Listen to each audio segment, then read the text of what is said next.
Each show on a Tuesday and Thursday, we bring you a special guest each week. And our special guest this week is someone who has been announced in the last day or so as being the new ambassador for the Erskine Veterans charity. He is Scott Meenagh, a Paralympian, but before that, a veteran who served in Afghanistan, and he was part of the elite 2nd Battalion Parachute Regiment, renowned as one of the toughest military training programs in the world.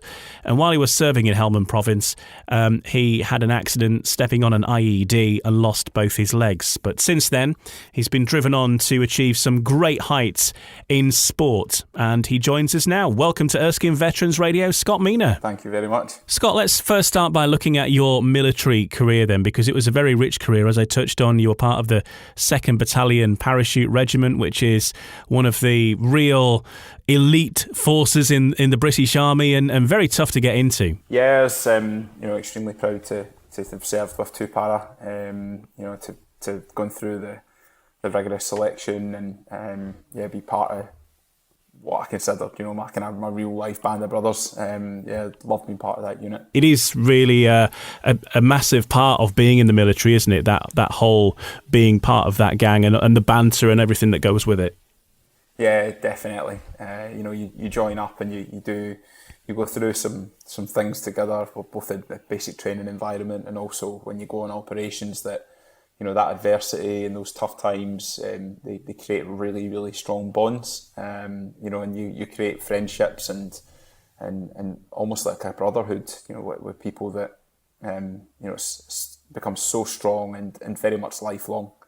You go through such, even for short periods of your life with these people, but for the rest of your life, you'll always be able to touch back in and know that they're there. And it's really great to have. And I was really proud to be part of something that was bigger than I was as well. Unfortunately, you were severely injured whilst on operations, weren't you? I mean, this is the start of your journey really into being a Paralympian and representing your country, but unfortunately it came at a huge cost. Yeah, unfortunately, on the 25th of January 2011, whilst on patrol with 2 Para, I stepped on an improvised explosive device, basically a homemade kind of mine that was planted in the ground. As a result of that blast, I lost both my legs, and kind of embarked on quite a long and quite arduous recovery journey. Spent the best part of 4 months in hospital before going to the Defence Medical Rehabilitation Centre at Headley Court, where I was taught to walk again. That's where my rehab journey began. I was trying to regain my independence and my mobility, and after that's when I really started to focus on my sports career and trying to become an athlete and redefine myself in a sporting sense. And redefine yourself you did, and took up not just a sport but a whole new sport as well. Why was sport so important to you? The thing that is really special about sport is it gives you an opportunity to focus on something that you can do, rather than focusing on my disability or my injury and worrying about all the things I could no longer do. Sport gave me the chance to really go out and push myself and, get fitter, stronger, and we all know from our time in the military that, the sense of confidence and pride that comes with like physical fitness and, being part of a team and having a goal and ultimately a reason to get out of bed in the morning. That's what sport really gave me. My first endeavour into a new sport was in the sport of rowing, and I basically picked that sport because it was so physically hard and it was such a challenge, but that's what I absolutely loved about it. And you trained with the GB Paralympic rowing team as well, and narrowly missed out on selection for the Rio Games. But you see, whilst you started in summer sports, you've ultimately found your place in winter sports. I have, yeah. My rowing journey was a great one. I had some really special memories, and I was extremely proud to be part of the Great Britain rowing setup and be part of such a great team on the way to a Paralympic Games. But my calling really, I really found it in winter sport, cross country skiing. I think I just loved the variety how physically kind of strong and fit you have to be, but also you have to be really good at, like, technically at skiing. And the sport takes you all around the world. The competition's really fierce, but yeah, I just absolutely loved what cross country gave to me. And it was a tough decision to leave rowing, but I think that rowing was a sport that helped me redefine myself as an athlete. But I found my true passion in cross country skiing. I actually still, in the summer times, I still run quite a lot on the track. Yeah. I actually competed in an 800 metre race just at the weekend there, which was a lot of fun up at Petrivi Athletic Centre. So athletics still features as quite a big part of my summer routine when I'm training for my winter sport, because we only need to look outside the window to realise that as a winter athlete in the UK, it's quite challenging because we have a severe lack of snow. So I just have to keep myself as fit and as strong as I can be, so that when we do go on to snow later in the year, I'm ready for it. So it's a big week for you this week, because we've been keeping this secret for a while, but we can now reveal that you are officially an Erskine Ambassador, which is fantastic to have you as part of the charity. Talk to us about your relationship with the Erskine Veterans charity, because this is something that's been ongoing for a little while, and you have been a visitor over the last number of years as well. Why is Erskine special to you? Yeah, so from a very early stage, when in the early days of my recovery journey, I was introduced to Erskine, where I came up to do part of an individual recovery plan course, which was essentially a week-long course that helped me reevaluate all the skills that I had as a person, and try to help me focus on what I was going to do when I left military service. And it was whilst I was there that I realised that the depth of care and the longevity of what Erskine have done, from the hospital with the care side of things, to the kind of independent living, all the way to the kind of businesses that were on site. I used to get all my furniture from Erskine Pine, which I loved because it was a factory that really gave veterans a purpose. But I think when I started to understand the history behind it and how relevant it was to myself, in terms of how the Erskine really kind of revolutionised how we look at the rehabilitation of especially limbless veterans, with the creation of the Erskine prosthetic leg, and also just loved the idea of the purpose that Erskine gave a lot of veterans after they'd been wounded in service. And I think nowadays, like the knowledge of the care and support that is there for veterans lifelong, is really reassuring. And also, I think I'm just very, very proud to have Erskine pretty much on my doorstep, because I personally believe that they set such a great standard to the rest of the country and the rest of the world on how you should treat veterans. So yeah, it's something I'm very, very passionate about, and I love visiting the hospital. And when I have, I've had all the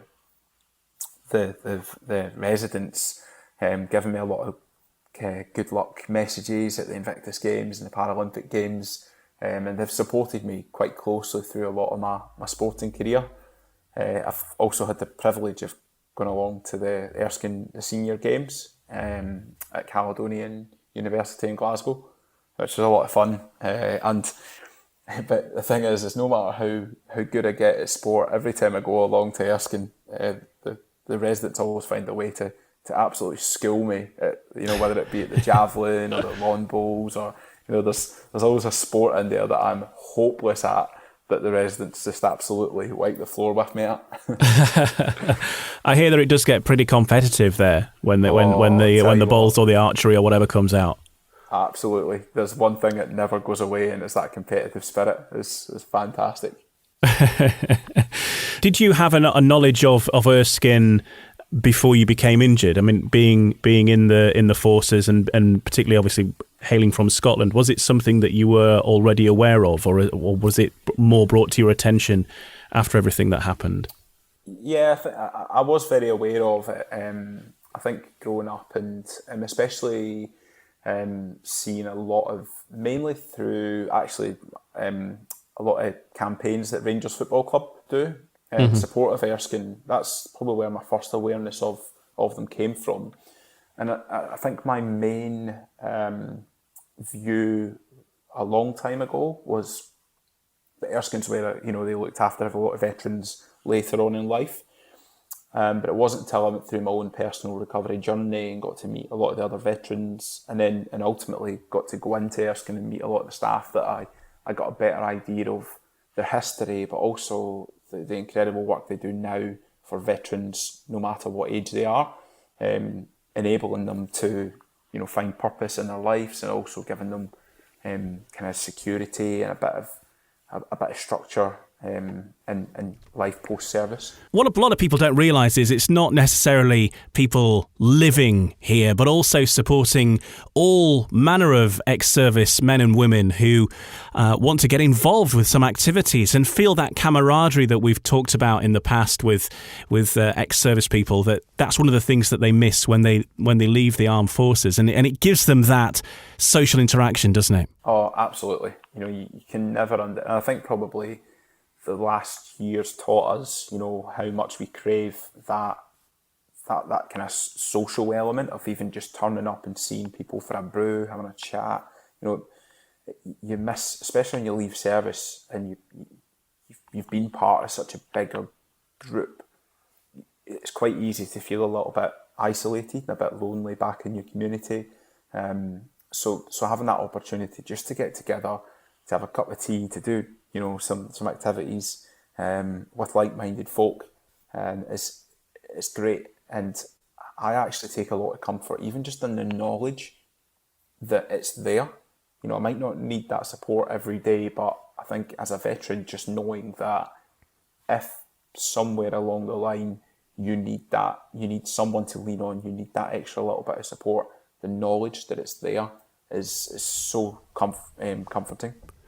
Going through the kind of experience that you have when you're out in Afghanistan and you had your accident, life-changing accident, and you must have been to some very dark places, but then you've come out of it and got this new direction that, as a consequence of your injuries, now you're representing your country in a sport that you love doing, and you've managed to repurpose your life and rebuild things. Having gone through the experience that I have, it's probably something that not that many of us can say, but there was one point in my life where I genuinely felt like I'd breathed my last breath. I thought that day my life was over. So I think to come back from it and to have regained a sense of kind of purpose and independence and mobility, I really have a great appetite for life, and I want to make the very most of this opportunity that I have. And I feel very lucky to have found sport because it gives me enormous purpose. It encourages me to become a better version of myself every day. It makes me challenge myself to work hard.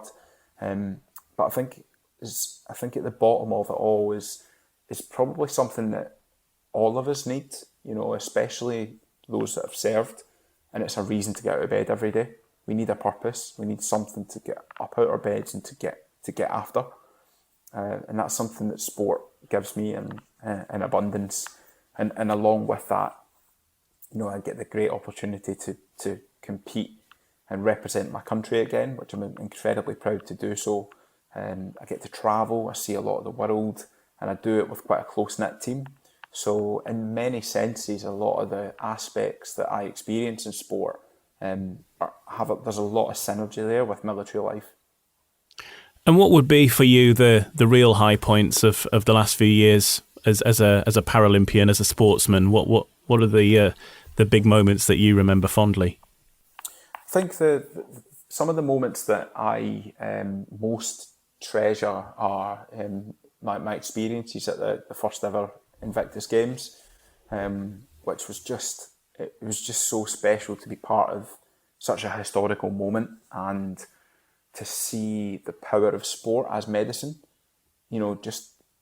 Sport at the Invictus Games is not just about winning gold medals. It's, some of the people that I've seen there, getting out their beds and getting on the start line was life-changing. You've seen people truly turning their life around, which I think moments like that, to be part of them and to be there in real life were really special.